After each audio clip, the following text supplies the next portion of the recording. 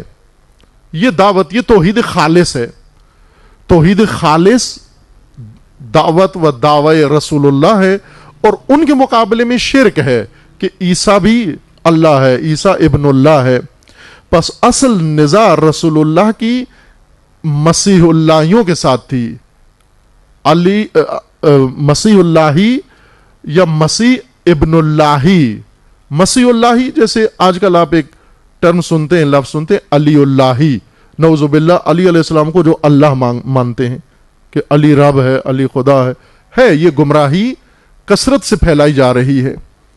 رہبر معظم نے فرمایا ہے کہ CIA اور MI6، CIA امریکی انٹیلیجنس ایجنسی ہے اور MI6 برطانوی، ان دونوں نے مسلمانوں کے اوپر کام شروع کیا ہے۔ CIA نے سنی سیکٹر سنبھالا ہے اور MI6 نے شیعہ۔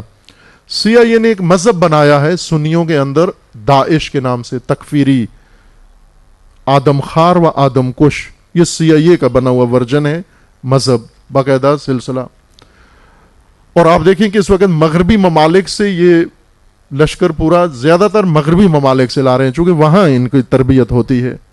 CIA کے ٹریننگ سینٹر میں مغربی ممالک میں 90 ممالک میں داعش کے لیے سپاہی تیار ہو رہے ہیں، اور یہ سب وہاں سے مثلا یہاں سے انہیں منتقل کرتے ہیں، سوریا سے منتقل کرتے ہیں جرمنی میں ان کو ٹریننگ دے کے دوبارہ ان کو ترکی اور ترکی کے راستے پھر دوبارہ سوریا میں یہ لشکر بنا کر واپس ٹریننگ دے کر ان کو بھیجیں گے۔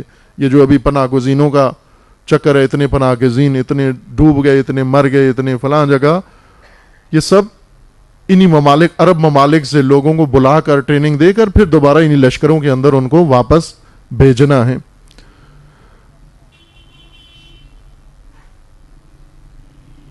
MI6 نے تشیع کے اوپر محنت شروع کی ہے، تشیع کے اوپر محنت شروع کی ہے کہ ایسے افراد پالیں کہ آپ بھی تشیع کے اندر اسی طرح کا ایک شدت پسند، انتہا پسند طبقہ بناؤ، جس کا کام دوسرے مسلمانوں کے مقدسات پر بھی حملے کرنا، اور تمام شیعہ علماء، فقہاء و رہبران شیعہ کو ناروا باتیں کرنا، فوش دینا، ان کو اسلام سے ہی خارج قرار دینا۔ ادھر ایک ورژن بنا، ادھر ایک ورژن بنا ہے، اور اس کی کاروائیاں پاکستان میں آپ دیکھ رہے ہیں، جاری ہیں، سن بھی رہے ہیں آپ۔ رہبر معظم کا فرمانا ہے کہ یہ جس ملک میں یہ کام ہو رہا ہے وہیں پر نہیں ہوا، یہ بنا، یہ سلسلہ یہ پیچھے بنا، اور انہوں نے بنا کر انہیں باقاعدہ تیار کر کے مواد دے کے بھیجا ہے انہوں نے، کہ باقاعدہ سلیبس ہے اس کا۔ آپ توجہ کریں کہ مختلف جگہوں پر مثلا جو ہی آتا ایک شخص آ کر ممبر عزاداری پہ، ممبر رسول اللہ پہ، ممبر مجلس پہ، ممبر اسلام پہ بیٹھتا ہے، تفرقے کی بات کرتا ہے، فتنی کی بات کرتا ہے، یا شیعہ سنی فتنی کی بات کرے گا، یا شیعہ کے اندر فتنے کی بات کرے گا، شیعہ کے اندر موالی اور مقصر کی بات کرے گا، فلاں کی بات کرے گا، کسی کو کہے گا یہ نعوذ باللہ حلالی نہیں ہے، کسی کو کہے گا یہ فلاں، اور شروع کرتے ہیں علماء اور فقہاء اور مراجع کرام سے۔ یہ MI6 کا ورژن ہے جو انہوں نے بنایا ہے۔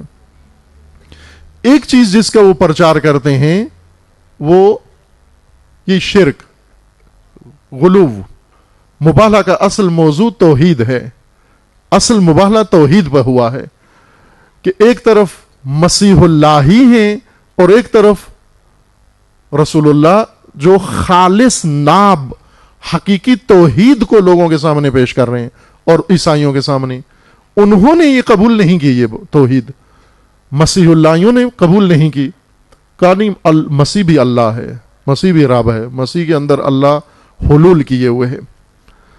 یہ اصل موضوع تھا۔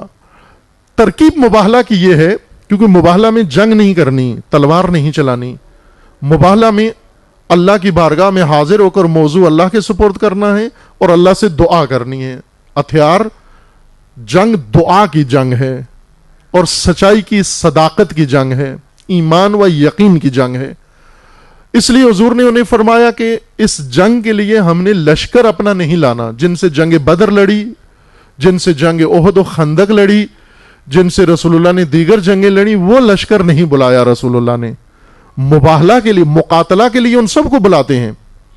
حتیٰ منافقین کو بھی دعوت تھی کہ آپ بھی اور جنگ میں حصہ لو, لیکن وہ بھاگ جاتے تھے. عموماً این جنگ کے وقت بیمار پڑ جاتے تھے, میڈیکل سرٹیفکیٹ لے آتے تھے, چھٹیوں پہ چلے جاتے تھے, انہیں لازمی کال آ جاتی تھی, بیرونی دورے پہ چلے جاتے تھے.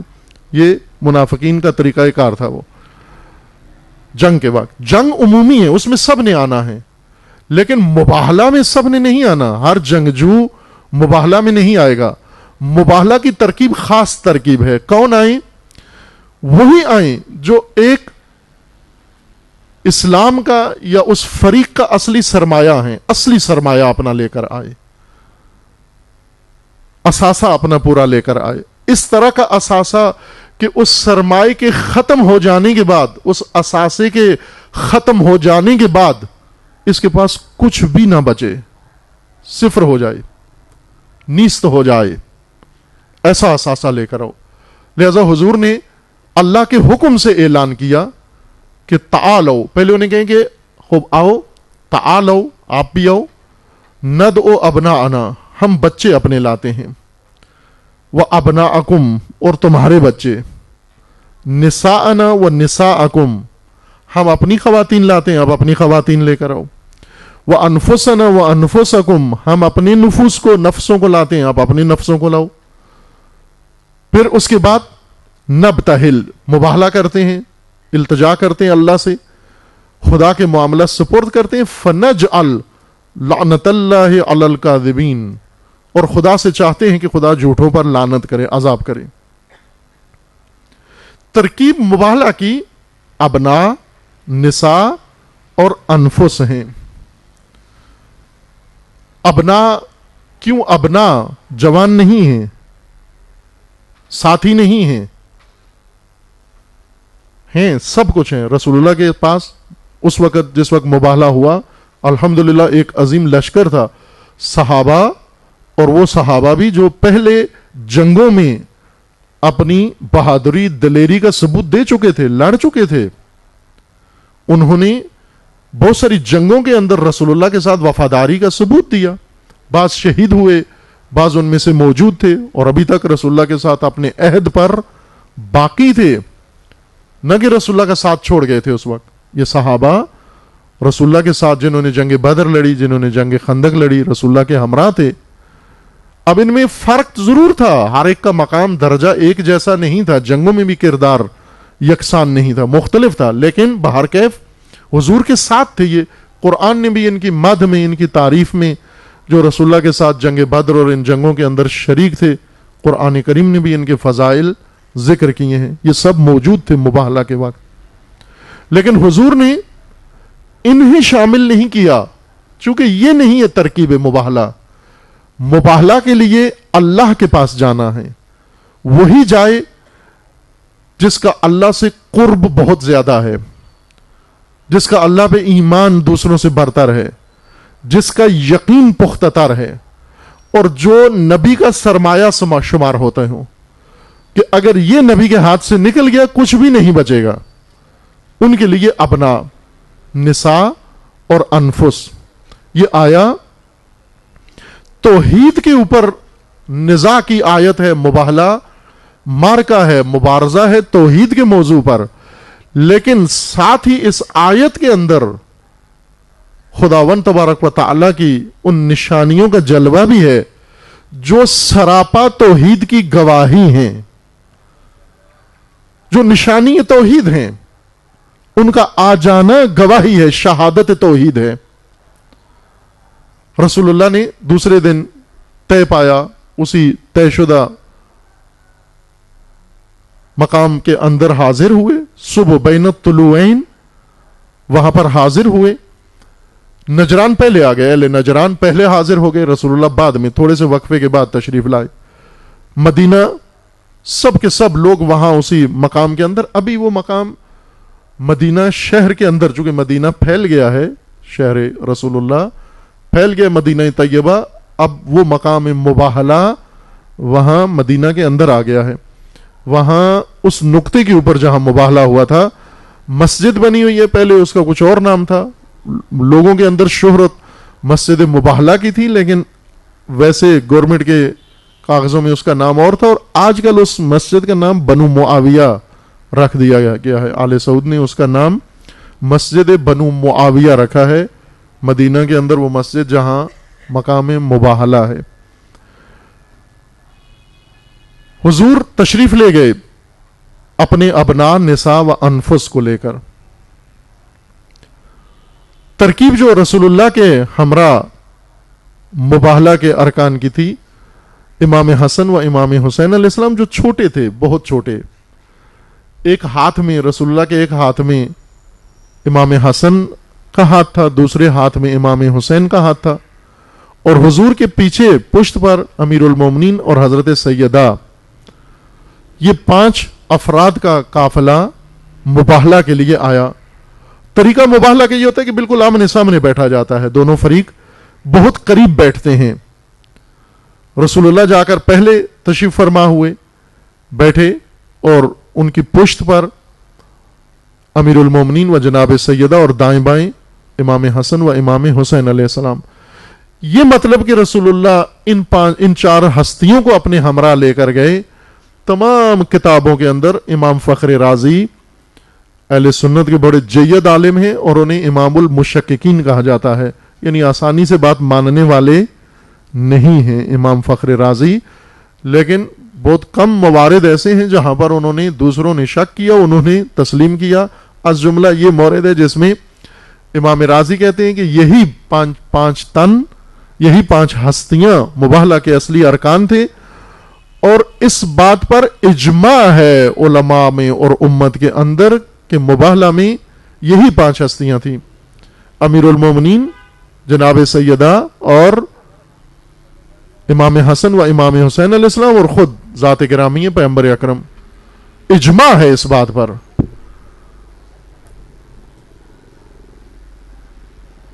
ابنا کا مصداق امام حسن و امام حسین علیہ السلام ہیں.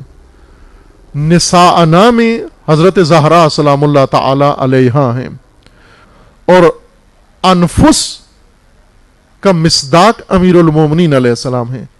اس ایک جگہ پر نہیں بلکہ متعدد مقامات پر رسول اللہ نے امیر المومنین کو نفس نبی کہا ہے, جان نبی, نفس نبی. اور یہ تعبیر بہت اہم گہری ہے. یہاں اس وقت اس بارے میں بات نہیں کرنی, چونکہ اس کے لیے مستقل ایک وسیع وقت کی ضرورت ہے.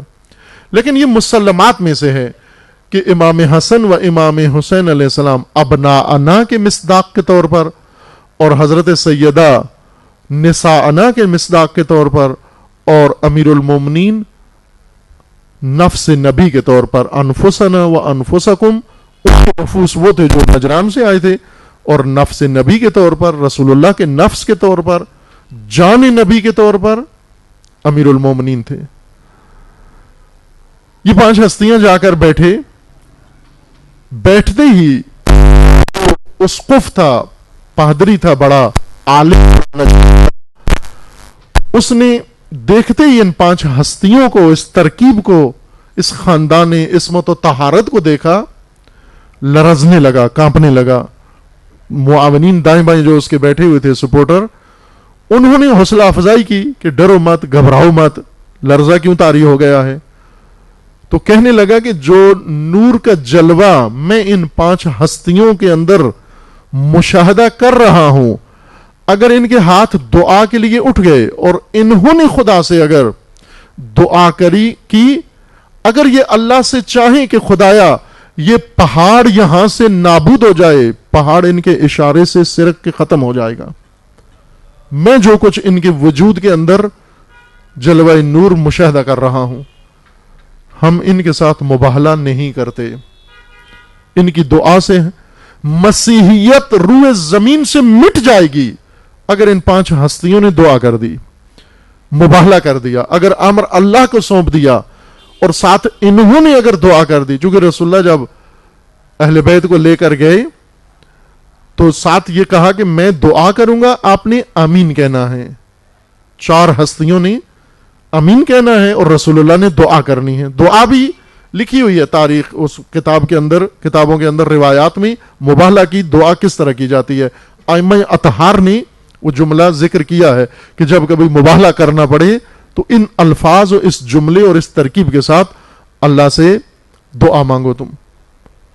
یہاں اصل ماجرا نزاع توحید کی ہے, لیکن توحید کے اس نزاع کے اندر جلوہ توحید بہت جامع ہیں. ایک اہل بیت کا مقام, اہل بیت کی منزلت و اہل بیت کی عظمت امت کے سامنے اس طرح نکھر کر سامنے آئی کہ اس سے پہلے اس طرح نکھر کر سامنے نہیں آئی تھی. چونکہ لوگ اہل بیت کو بھی رسول اللہ کے رشتہ دار منحصر نہیں تھے انہی کے اندر. یہ 5-4 ہستیاں یہی نہیں تھے رسول اللہ کے رشتہ دار. رسول اللہ کے رشتہ داروں میں سب سے پہلے رسول اللہ کی ازواج تھیں. رسول اللہ کے رشتہ داروں میں رسول اللہ کے اموزاد بھائی تھے, اور رسول اللہ کے چچا خود موجود تھے.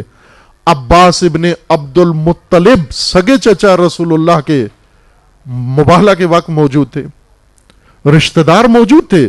یوں نہیں کہ یہ رشتہ داروں کو فقط رسول اللہ نے شامل کیا, بلکہ اس موقع پر جو ایک اور جلوہ اللہ کا نمودار ہوا, ظاہر ہوا, نزول آیت تطہیر اس موقع پر ہوئی کہ جب رسول اللہ نے یہ کاروان تشکیل دیا اور مباہلہ کے لیے گئے.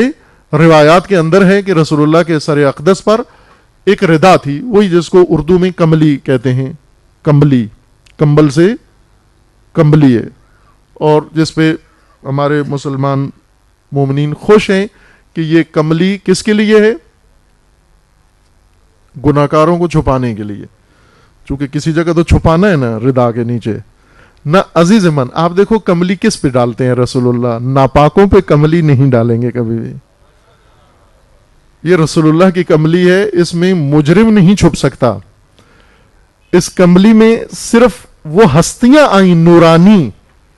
حدیث کے ساتھ 2 طرح سے نقل ہوئی ہے. ایک وہی جو کتابوں میں اور آپ پڑھتے ہیں مجالس میں, محافل میں, کہ رسول اللہ جناب ام سلمہ کے گھر میں تھے, تشریف لائے, اور پھر اس کے بعد ایک ایک کر کے اہل بیت آئے, پھر اس کے بعد ردا اوڑی اور اس ردا میں اہل بیت آئے. پھر جناب ام سلمہ نے تقاضا کیا میں بھی آ جاؤں. حضور نے انہیں کہا کہ آپ خیر پر ہو لیکن اس مجموعے کا حصہ نہیں ہو. زوجہ کو باہر رکھا, اہل بیت کو الگ کر کے. خوب یہ گھر کے اندر کی بات تھی.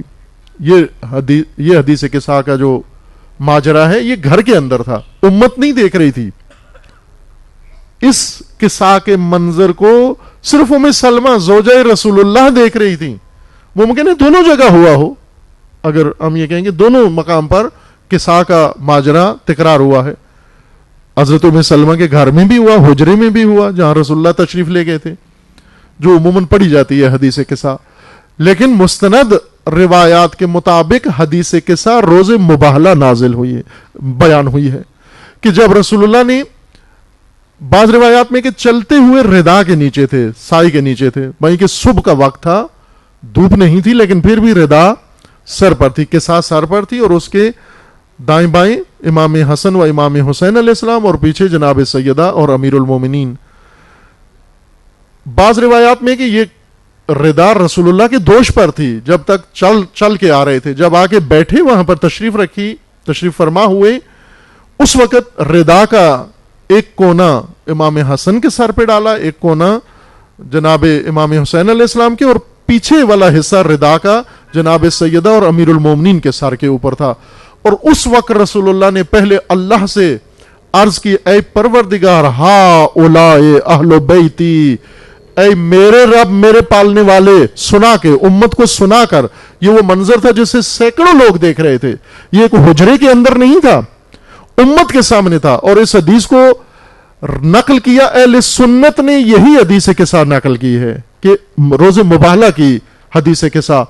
اس وقت سب کو سنا کے رسول اللہ نے فرمایا کہ اللہم ہا اولائے اہل بیتی تحت القصاء, اے پروردگار, اے لوگوں سنو, میں اپنے پروردگار سے عرض کر رہا ہوں کہ میرے اہل بیت وہی ہیں جو اس قصہ کے نیچے ہیں, جو اس چادر کے نیچے ہیں.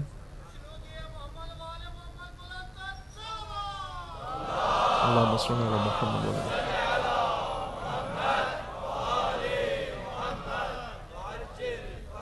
اور اس رسول اللہ کے فرمان کے بعد آیت اتری کہ یہ اہل بیت ہیں آپ کے، اور خدا کا ارادہ ہے اہل بیت کو ہر رجس و ناپاکی سے پاک کر دے. انما یرید اللہ لیذھب عنکم الرجس اہل البیت ویطہرکم تطہیرا.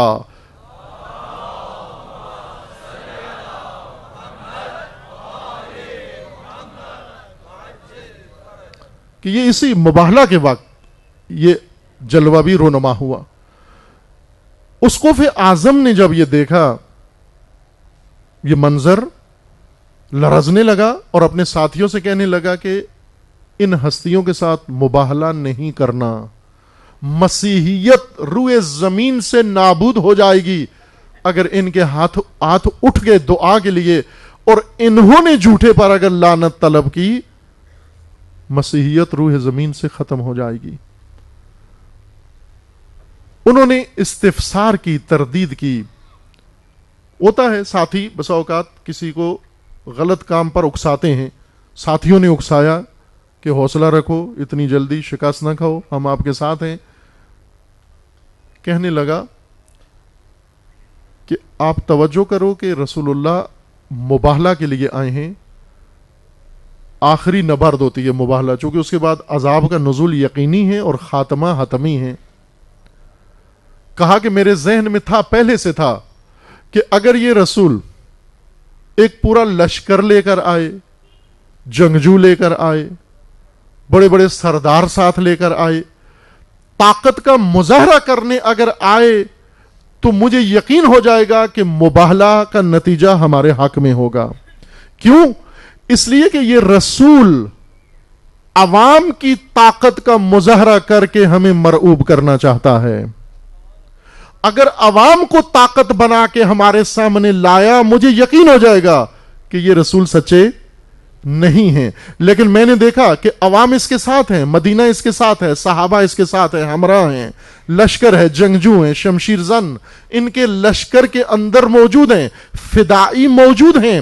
لیکن اب جب کہ حق کی بات کرنے آئے ہیں تو عوام کی طاقت لے کر نہیں بلکہ ایمان کی طاقت لے کر آئے ہیں.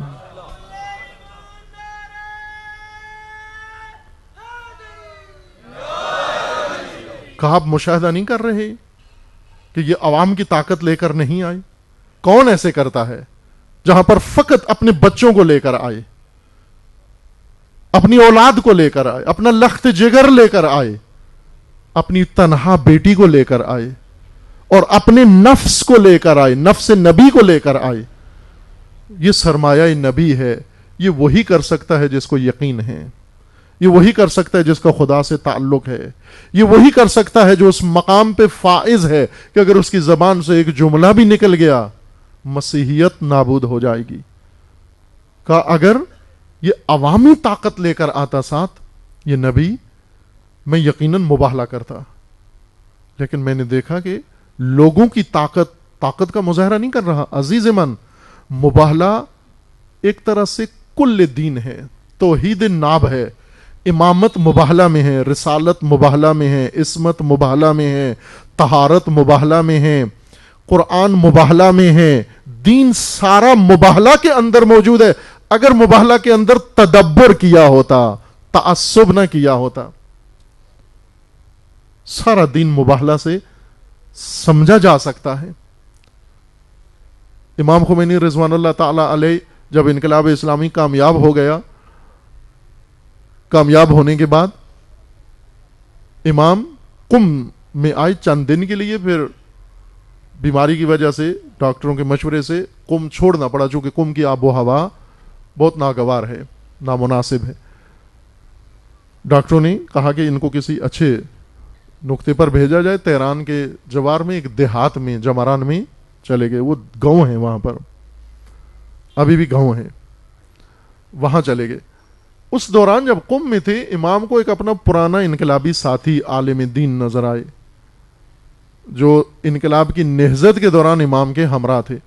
جب وہ آئے امام کے پاس آ کر بیٹھے، امام نے انہیں کہا کہ انہوں نے مبارکباد دی امام کو کہ مبارک ہو، انقلاب کامیاب ہو گیا، طاغوت سرنگون ہو گیا اور جو چاہتے تھے ہو گیا. جیسے ہوتا ہے کامیابی کے بعد تبادلہ خوشی کا اظہار ہوتا ہے. انہوں نے یہ اظہار کیا تو امام نے انہیں کہا کہ یاد ہے آپ کو میں نے ایک دن آپ لوگوں سے کہا تھا جب بالکل ہی اس چیز کے امکانات نہیں تھے اور کوئی آثار نظر نہیں آ رہے تھے اور ہم بالکل تنہا تھے، اور اس وقت میں نے آپ سے کہا تھا کہ ایک دن ایسا آئے گا کہ ہم اس حکومت کو نابود کرنے میں کامیاب ہو جائیں گے۔ وہ شخص گواہی دینے لگے، کہنے لگے مجھے یاد ہے، ہم لوگوں کو شک تھا لیکن آپ کو یقین تھا اور آج اللہ نے وہ بات پوری کر دی۔ امام فرماتے ہیں نا، میں یہ نہیں کہنا چاہ رہا کہ میری بات سچ نکلی، بلکہ ایک اور نقطہ بتانا چاہتا ہوں، اور وہ یہ تھا کہ یہ دن دیکھنے کے لیے ہمیں 15 سال لگے، 15 سال جلا وطنی، 15 سال شکنجے، 15 سال جیلیں، 15 سال سزائیں، 15 سال ظلم، 15 سال دربدری، یہ سب کچھ ہمیں جھیلنا پڑا۔ یہ کام جلدی بھی ہو سکتا تھا، یہ 15 سال کیوں لگے؟ امام نے کہا کہ اس لیے کہ اس وقت میری زبان سے ایک جملہ نکلا تھا، اس وجہ سے 15 سال لگے۔ وہ جملہ کیا تھا؟ امام نے کہا اس وقت میں نے کہا تھا کہ میں اللہ کی مدد سے اور ان عوام کے تعاون سے اور ان کے بھروسے پر میں اس طاغوت کو سرنگون کر دوں گا۔ تو خدا نے کہا کہ خمینی کر کے دکھا عوام کے تعاون سے۔ اگر عوام کے تعاون سے کرنا ہے تو پھر کر کے دکھا۔ تو 15 سال لگ گئے۔ اگر میں نے عوام کا نام نہ لیا ہوتا اور فقط اللہ پر اکتفا کیا ہوتا تو شاید ایک دن بھی لگتا اور یہ طاغوت سرنگون ہو جاتا۔ عوام کی طاقت دکھانا یہ اپنی جگہ پر ہے، دکھاتے ہیں، ساری دنیا دکھاتی ہے عوامی طاقت۔ آج کل میدان گرم ہو رہا ہے عوام کی طاقت، کل بھی شاید لاہور میں عوامی طاقت کو میڈیا میں سب کو سنائی جا رہی ہے، 2 پارٹیاں آپس میں عوامی طاقت کا مظاہرہ کری، عوام کی طاقت۔ اسی طرح آگے پھر دنگل آ رہا ہے، اس میں پھر عوامی طاقت ہوگی، اور عوام کی طاقت ہوتی ہے۔ عوام کی طاقت کی پشت پر اگر اللہ کی طاقت نہ ہو، اگر کروڑوں لوگ بھی ہوں، ان کی طاقت شمار نہیں ہوتی۔ اگر فیل بھی ساتھ ہوں، ہاتھی بھی ساتھ ہوں، ہاتھیوں کا لشکر بھی ساتھ ہو، اگر طیارے بھی ساتھ ہوں، اور صرف عوام کی طاقت ہو، اسلحے کی طاقت پر بھروسہ ہو، تو ایک ابابیل کی کنکری سے یہ ساری طاقت نابود ہو جاتی ہے۔ لیکن اگر اللہ کی طاقت پہ بھروسہ کیا جائے، ایمان کی طاقت پہ بھروسہ کیا جائے، ایمان کی طاقت پہ جس کو بھروسہ ہوتا ہے، وہ یہ نہیں کہ عوام کو میدان میں نکالتا ہے، اللہ کی طاقت پہ جس کو بھروسہ ہوتا ہے وہ اپنی اولاد کا ہاتھ تھام کر خطرناک ترین میدان میں لے آتا ہے۔ سید الشہداء کو مشورے دیتے تھے لوگ، اپنے اور پرائے اور سارے، کہ آپ مت جائیے کربلا۔ سید الشہداء نے بعضوں کو سنا، شکریہ ادا کیا، بعضوں کو مناسب الفاظ سے اس وقت وہاں سے ٹالا اور اپنا سفر جاری رکھا، اور اپنے شیرخوار تک کو ساتھ لے کر میدان کربلا میں آئے۔ بعض لوگ یہی مشورہ دیتے تھے کہ اگر آپ خود جا رہے ہیں اپنی اولاد کو نہ لے کر جائیں، اپنی خواتین کو نہ لے کر جائیں، لیکن سر و راز نہیں سمجھتے تھے کہ جب انسان اس راہ خدا میں نکلتا ہے تو اللہ پہ بھروسہ کرے۔ اللہ پہ بھروسہ کرنے کی علامت یہ ہے کہ پھر اپنی اولاد کا ہاتھ تھامو، میدان میں لے آؤ۔ اپنی اولاد کو بیرون ملک ویزا دے کے، وہاں بنگلہ دے کے، وہاں پر ان کو ٹھہرا دینا اور عوام کو کہنا سڑکوں پہ نکلو اور حق کے لیے، اللہ کے لیے جان دے دو، یہ ایمان کی طاقت نہیں ہے، یہ دھوکہ ہے۔ بعض علماء نے اس آیہ مبارکہ سے یہ بھی استفادہ کیا ہے، ہرچند علامہ طباطبائی رضوان اللہ تعالی علیہ نے اس استفادے کو رد کیا ہے کہ اس آیہ سے یہ نہیں ہوتا استفادہ، لیکن جس نے بھی کیا ہے لطیف استفادہ کیا ہے، وہ یہ ہے کہ آیہ مباہلہ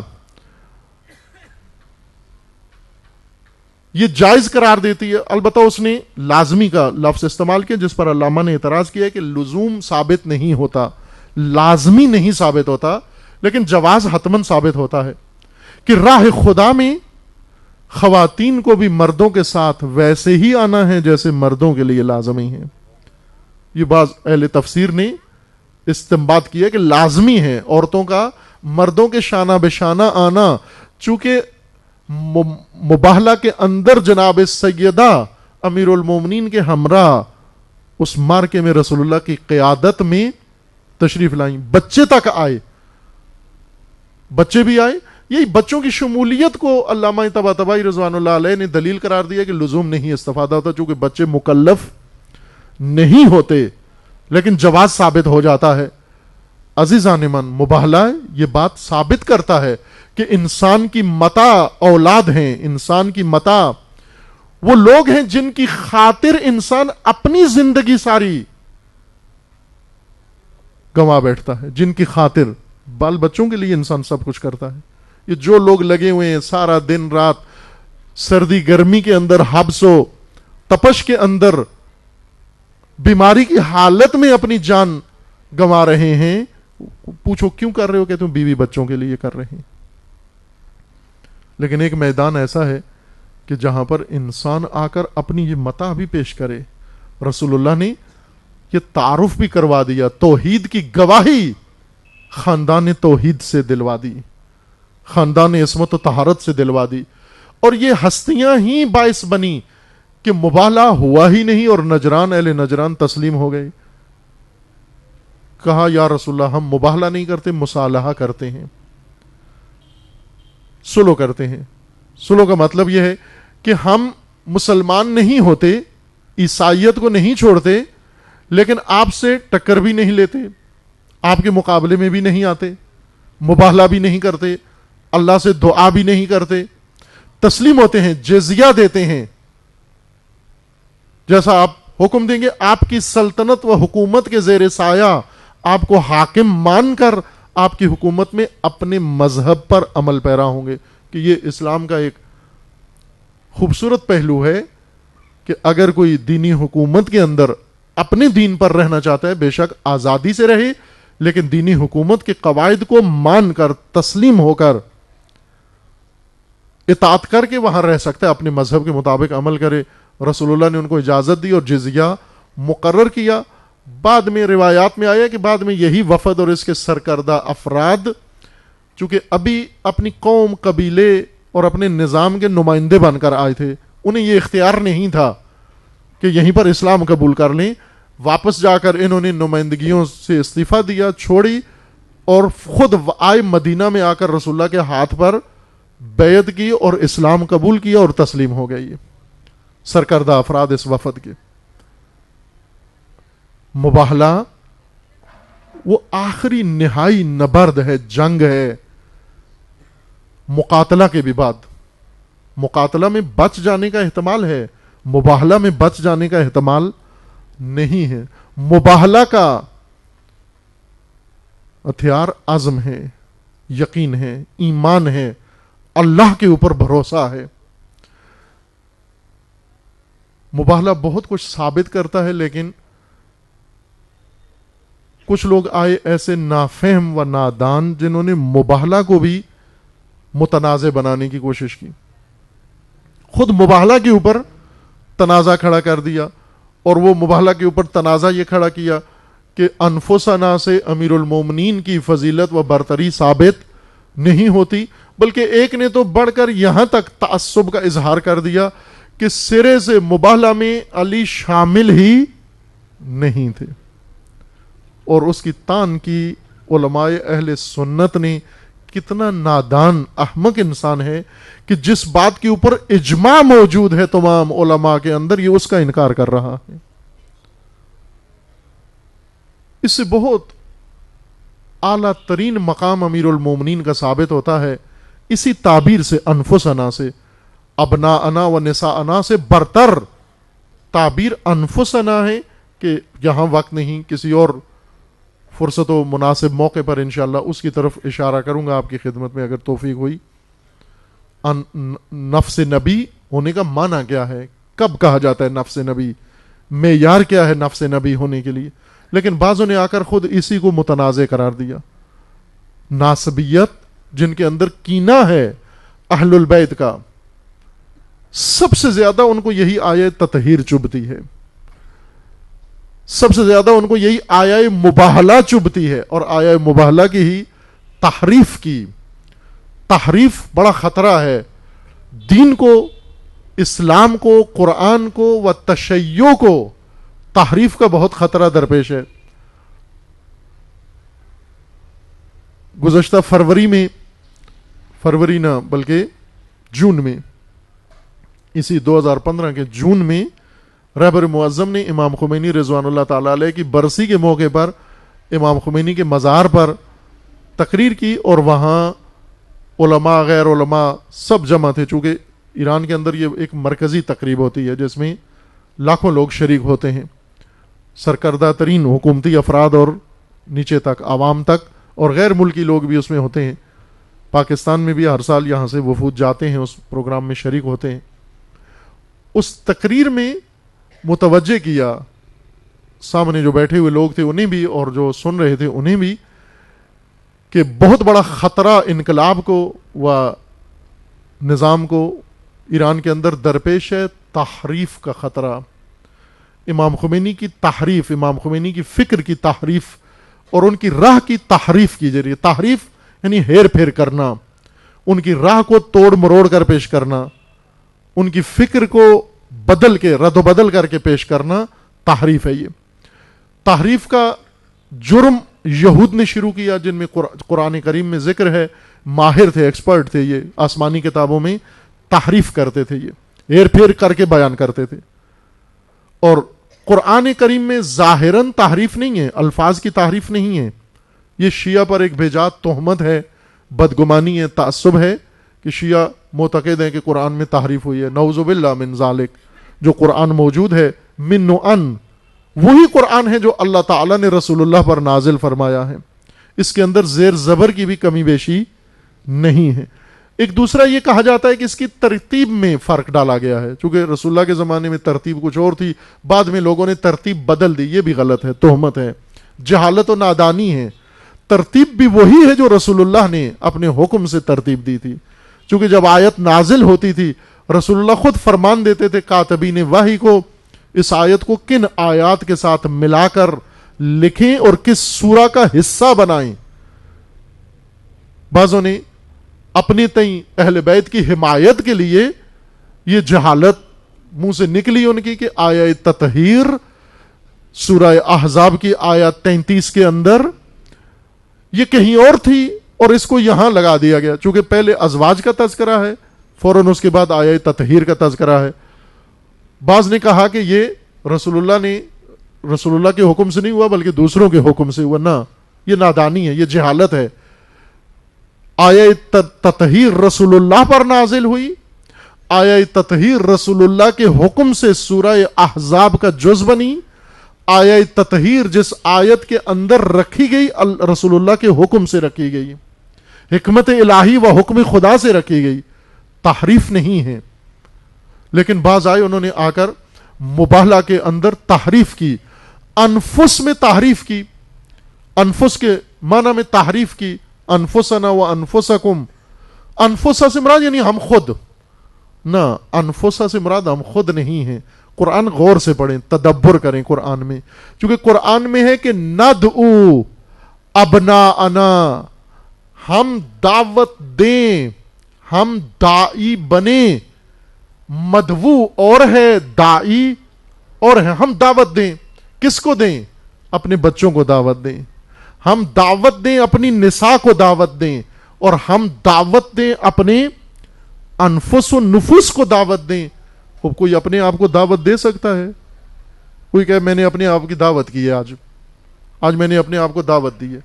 اپنے آپ کو دعوت دینا نامعقول کام ہے، تعصب ہے، تحریف ہے. اگر ندعو نہ ہوتا، آئیں دعوت دیں اپنے نفسوں کو، آپ کہہ سکتے تھے کہ حضور فرما رہے ہیں میں خود بھی آؤں گا، اپنے بچے بھی لے آؤں گا. لیکن حضرت فرما رہے ہیں کہ ہم بھی دعوت دیں، آپ بھی دعوت دیں. کس کو؟ 3 طبقوں کو، بچوں کو، اپنی عورتوں کو، اور اپنے نفسوں کو، کہ ہم بنیں گے داعی اور وہ ہوں گے مدعو. وہ مدعو ہوں گے، وہ بلائے جائیں گے. پس معلوم ہوا کہ ندعو بخوبی آیت کے اندر پکار کے کہہ رہا ہے کہ نفس نبی خود نبی نہیں ہے، نبی کے علاوہ ہے، لیکن جان نبی ہے، جان نبی ہے. اتنا قریب تعلق ہے، اس کا رشتہ ہے، اس کو تحریف کیا گیا. دو جگہ پر تحریف خطرناک کی گئی. ایک غدیر کے اندر ایسی تحریف کی گئی جیسے انڈیا کی ایک وزیر اعظم تو نہیں، پارٹی لیڈر نے یہ بیان دیا تھا کہ پاکستان پر حملہ کرنے کی ضرورت نہیں ہے. کیوں نہیں ہے؟ چونکہ پاکستان میں آپ دیکھو گے کچھ عرصے بعد لوگ باتیں بھی ہندی میں کریں گے اور فلمیں بھی ہندی دیکھیں گے، کلچر بھی ہندی ہوگا، لباس بھی ہندی ہوگا، اور وہ آج بولی عام بچوں کی زبانوں کے اوپر ہمارے بچوں کو دو زبانیں آتی ہیں. ایک انگلش آتی ہے جن اسکولوں میں پڑھتے ہیں، اور ایک ہندی آتی ہے جس پہ چیٹنگ کرتے ہیں اور ٹی وی میں دیکھتے ہیں، ڈراموں میں اور فلموں میں دیکھتے ہیں. انہوں نے کہا کہ ہماری تہذیب پاکستان کو تسخیر کر چکی ہے، پاکستان کے اندر غالب آ چکی ہے ہماری تہذیب، تو ہمیں حملہ کرنے کی، ابھی حملے کی باتیں کرتے ہیں لیکن تہذیب کا غلبہ پہلے سے اپنا پھیلا چکے ہیں. خوب یہ کتنی ناروا بات ہے کہ دشمن مخالف اپنی تہذیب اپنے مخالفین کے اوپر ٹھونس دے اور اپنی باتیں ان کے منہ سے کہلوا دے. بڑی کامیابی ہے یہ، بالی ووڈ کی بہت بڑی کامیابی ہے فلم انڈسٹری کی کہ انہوں نے وہ اپنا کلچر یہاں پر ٹھونس دیا. اب عام لوگوں کی، جوانوں کی زبان پر مومنین و مومنات جب گفتگو فرماتے ہیں تو باقاعدہ ڈائلاگ فلمی استعمال کرتے ہیں اپنی زبانوں کے اندر. یہی کامیابی غدیر کے ماجرا میں مخالفین غدیر کو نصیب ہوئی. غدیر میں تحریف ہوئی کہ رسول اللہ نے فرمایا کہ من کنت مولا ہو فہذا علی مولا ہو، جس کا میں مولا اس کے علی مولا ہیں. خوب آیا رسول اللہ کے اس فرمان کو لوگوں نے مانا یا ٹھکرا دیا؟ مانا، سب نے مانا، کسی نے بھی نہیں ٹھکرایا. اس وقت بھی مانا جب رسول اللہ نے اعلان کیا، رسول اللہ کی رحلت کے وقت بھی مانا، پھر اس کے بعد بھی مانا، اور آج تک مان رہے ہیں. لیکن کس طرح مان رہے ہیں؟ تحریف کر کے مان رہے ہیں. تحریف یہ کی کہ مولا کا مطلب ہے دوست، مولا کا مطلب ہے محبت. یعنی رسول اللہ ایک اخلاقی جلسہ کیا، اخلاقی کنونشن کیا اپنی زندگی کے آخری حصے میں حجۃ الوداع میں، اور اس میں جاتے جاتے بہت اہم نقطہ جو پہلے نہیں بتایا تھا اور آج بتاتے ہوئے جا رہے ہیں، وہ اخلاقی تذکر تھا کہ لوگوں جس طرح مجھ سے محبت کرتے تھے، میرے بعد میرے بھائی سے بھی محبت ویسی رکھنا. لوگوں نے کہا حضور ذرا کمی نہیں آنے دیں گے محبت میں، آپ انشاءاللہ قیامت میں گواہی دیں گے کہ ہم نے محبت میں کوئی کمی نہیں چھوڑی. اور اسی وقت سے انہوں نے بخن بخن کر کے محبت کا اظہار کیا. اور رسول اللہ کے بعد امیر المومنین بائیں کے جانشین رسول کے طور پر نہیں مانیں گے، لیکن محبت سے محروم نہیں کیا گیا. ہر جگہ کہا علی آپ سے محبت کرتے ہیں، ہماری محبت میں آپ شک نہیں کرنا. اور آج تک محبت، اور سب سے بڑھ کر ولایت کا یہ معنی علی کے پیروکاروں سے بھی اقرار کروا لیا کہ ولایت کا مطلب محبت ہی ہے، اور تم فقط محبت کرو علی سے. سارے ڈٹے ہوئے محبت کے اوپر. کتنی بڑی کامیابی ہے. جنہوں نے ولایت کا معنی تحریف کر کے کیا، ہر ایک سے اقرار کروا لیا کہ محبت مراد ہے، محب علی، علی کے چاہنے والے. اب رسول اللہ نے بھی غدیر میں یہ کہا تھا بس علی کو چاہتے رہنا، باقی کسی طرف نہیں آنے دینا، علی کی بیعت نہ کرنا، علی کو حاکم نہ ماننا، علی کو امام نہ ماننا، اپنی زندگیوں کا اختیار علی کو نہ دینا. باقی سارے کام اپنے اختیارات سے کرو، ووٹوں سے کرو، لیکن محبت انہی سے کرنا. ووٹ ڈالتے ہوئے بھی محبت علی سے کرنا. علی تیرے چاہنے والوں کی خیر، تیرے چاہنے والوں کی خیر، لیکن تجھے امام ماننے والے، تجھے ولی ماننے والے، تجھے حاکم ماننے والے، ان کی خیر نہیں. صرف تیرے چاہنے والوں کی خیر ہے، انہیں کوئی بھی نہیں پوچھے گا، اور کسی زمانے میں انہیں نہیں پوچھا گیا. خیر ان کی نہیں ہے جو اس سے بڑھ کر آگے یہ کہتے ہیں کہ نہ، علی جانشین بھی ہیں علی رسول اللہ کے، علی حاکم بھی ہیں بعد از رسول اللہ، علی وارث وصی ہیں رسول اللہ کے، علی ولی ہیں، علی نفس نبی ہیں. تحریف کی گئی تفسیر میں، تفسیر کے مقام پر انفس کی تفسیر میں تحریف ہوئی کہ اس سے مراد رسول اللہ فرمائے ہم خود آئیں گے. بعض مترجمین نے یہ لکھا ہم خود بھی آئیں گے, بچوں کو بھی لے آئیں گے, آپ بھی خود بھی آنا, بچوں کو بھی لے آنا.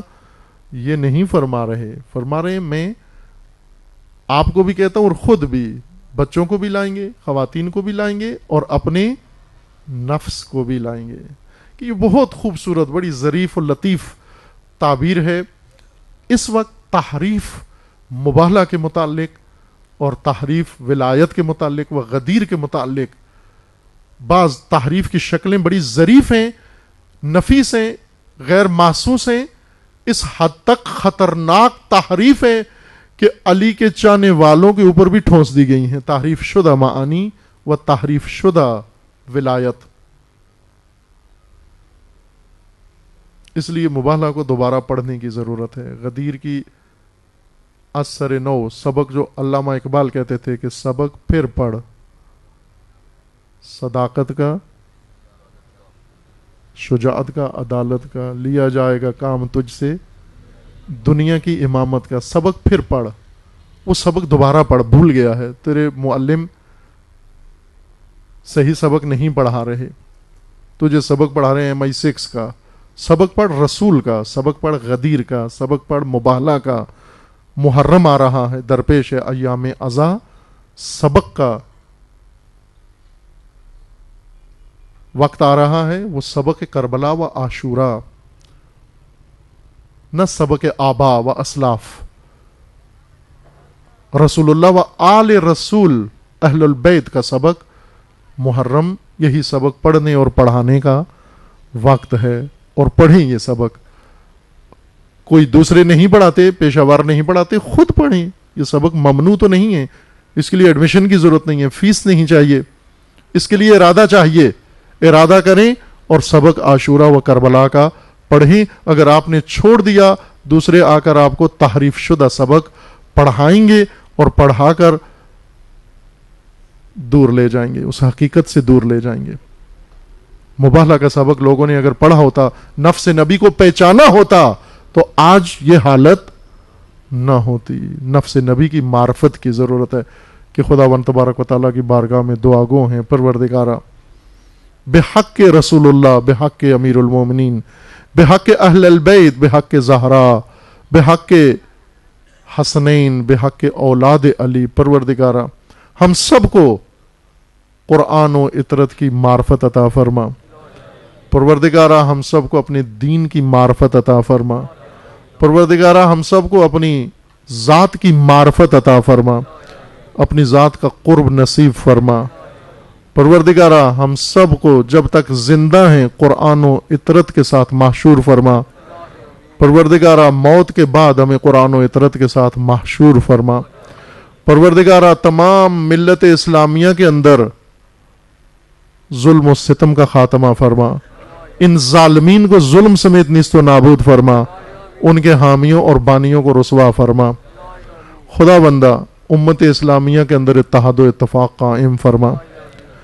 پروردگارہ بحق محمد و آل محمد تمام مظلومین عالم کی مدد فرما.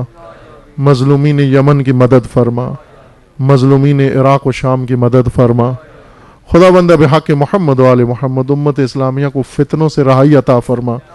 فتنہ گروں کو بانیان فتنہ سمیت نیست و نابود فرما. فتنہ تکفیریت سے انسانیت کو نجات عطا فرما. خدا بندہ مقامات مقدسہ کی حفاظت فرما.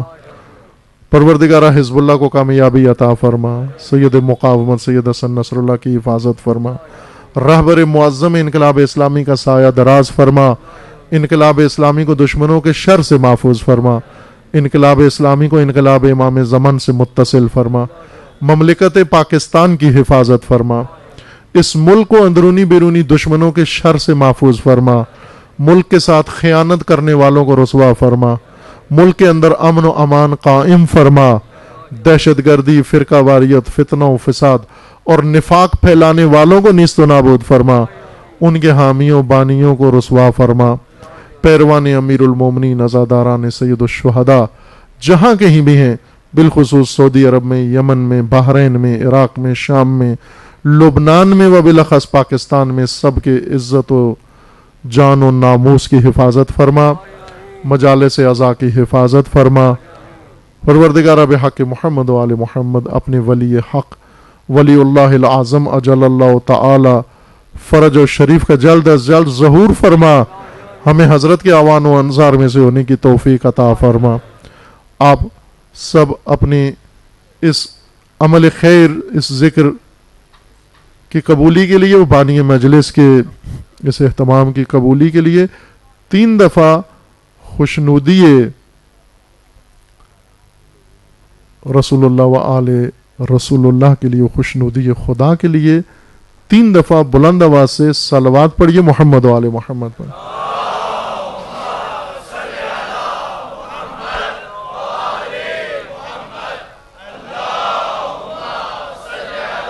محمد